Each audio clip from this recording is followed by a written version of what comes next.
식사 후에는 5가지를 하지 마세요. 없던 병도 생기게 하는 식후 습관. 여러분은 어떤 식후 습관을 가지고 계신가요? 식습관만큼 중요한 것이 식후 습관인데요. 안녕하세요. 수원 바를정 한 의원의 오민지 원장입니다. 오늘은 제가 정말로 뜯어 말리고 싶은 식후 습관이 있어서 알려드리려고 합니다. 바로 첫 번째가 양치질입니다. 치아 건강은 오복 중의 하나인데요. 식사 직후의 칫솔질은 정말 건강을 깎아먹는 일이라는 것을 여러분은 알고 계신가요?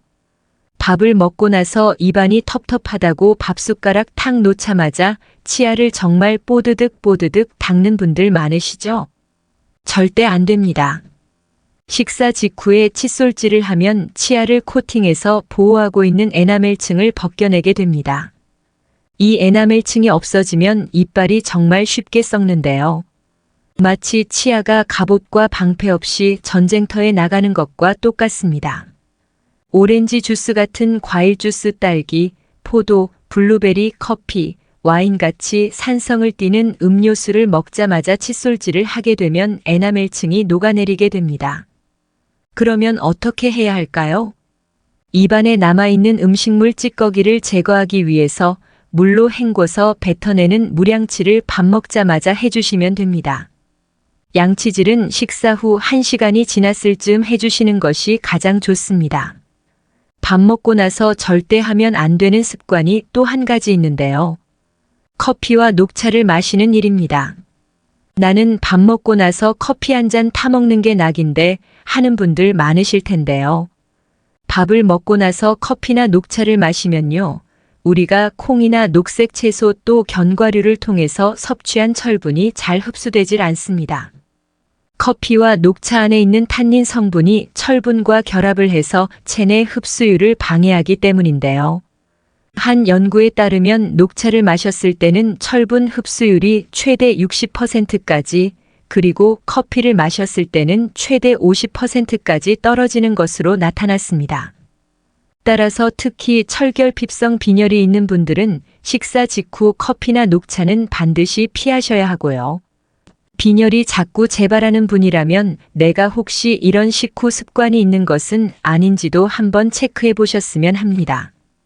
그리고 커피와 녹차 속에 있는 탄닌 성분이 철분뿐만 아니라 전립선 기능을 강화하는 아연 같은 미네랄 흡수에도 영향을 끼칩니다.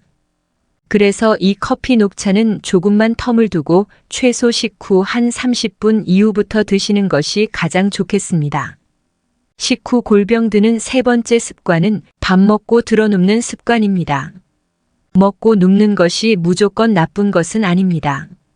식사 중에 체했을 때는 편안하게 누워서 천천히 호흡을 내뱉으면 뱃속에 꾸룩꾸룩하면서 굳어있던 위장이 움직이고 체기가 풀리는데 도움이 될 수가 있습니다.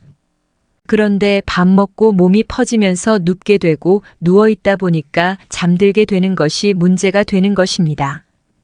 또 본의 아니게 퇴근 시간이 늦다 보니까 저녁 식사 시간도 늦어지게 되고 밥 먹고 얼마 안 돼서 잠자리에 눕는 경우도 있는데요.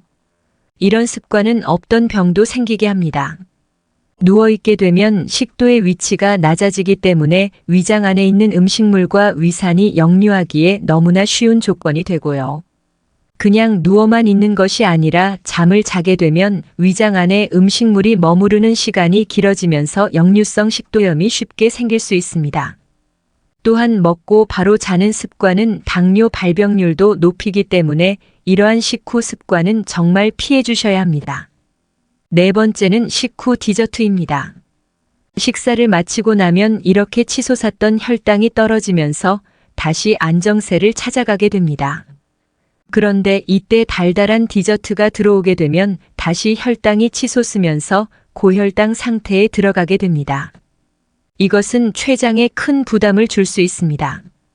대부분의 디저트류가 설탕을 사용해서 만들어지기 때문에 일반 탄수화물보다 혈당을 올리는 속도가 매우 빠릅니다. 그리고 이후에는 반동작용으로 혈당이 다시 뚝 떨어지면서 기운이 빠지고 배가 금방 고플 수가 있습니다. 따라서 식후 디저트보다는 공복 간식을 먹는 습관이 좋겠습니다. 그리고 마지막으로 밥 먹고 나서 절대 무리한 운동 안 하시는 것이 좋습니다. 아무리 좋은 음식을 먹어도 먹고 나서 운동하면 헛수고가 될 수 있습니다. 우리 몸은 일정량의 혈액을 재분배해서 쓰는데요. 밥을 먹고 나면 소화를 돕기 위해서 위장관으로 혈류를 많이 보내게 되고 상대적으로 이 팔다리로 가는 혈류는 줄어들게 됩니다. 그런데 계속 움직이면 근육이 혈액을 끌어다 쓸 수밖에 없기 때문에 위장관으로 가는 혈류가 방해를 받게 됩니다. 그래서 밥 먹고 나서 바로 뛰게 되면 위경련이 일어나기도 합니다. 영양이 좋은 음식을 먹는다 한들 제대로 소화 흡수가 되지 않으면 아무런 의미가 없습니다. 또 미처 소화되지 못한 음식물은 몸속에서 독소로 작용하기도 합니다. 그럼 먹고 가만히 있는 것이 좋으냐고 물어보시면 답은 아니요입니다. 산책을 하는 것은 정말 좋습니다. 편안한 마음으로 적당하게 움직이면 이 소화액 분비도 활발해지고 위장의 연동 운동도 경쾌해집니다. 오늘은 건강에 무엇보다도 중요한 식후 습관에 대해서 설명을 드렸는데요. 다시 한번 정리하자면 식사 직후 양치질, 커피나 녹차 마시기, 밥 먹고 바로 드러눕기, 또 식후 디저트, 무리한 운동 습관을 가지고 계신 분이 있다면 꼭 피해 주셨으면 합니다.